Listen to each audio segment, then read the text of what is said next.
13 orang meninggal dunia dalam sebuah ledakan dahsyat yang terjadi di Desa Sagara, Kecamatan Cibalong, Garut, Jawa Barat, Senin pagi 12 Mei 2025. Ledakan itu terjadi saat kegiatan pemusnahan amunisi tidak layak pakai oleh militer.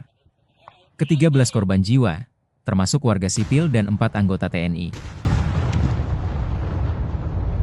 Proses pemusnahan amunisi dilakukan di lahan milik Balai Konservasi Sumber Daya Alam BKSDA Kabupaten Garut. Kapuspen TNI Maijen Kristo Mayes menyebut, lokasi itu telah rutin digunakan untuk kegiatan serupa. Namun, kali ini ledakan susulan terjadi dan menewaskan sejumlah orang yang berada di sekitar lokasi. Diduga warga mendekat ke lokasi setelah ledakan awal untuk memungut sisa-sisa logam dari amunisi. Tanpa disadari, masih ada bahan peledak aktif yang kemudian meledak kembali.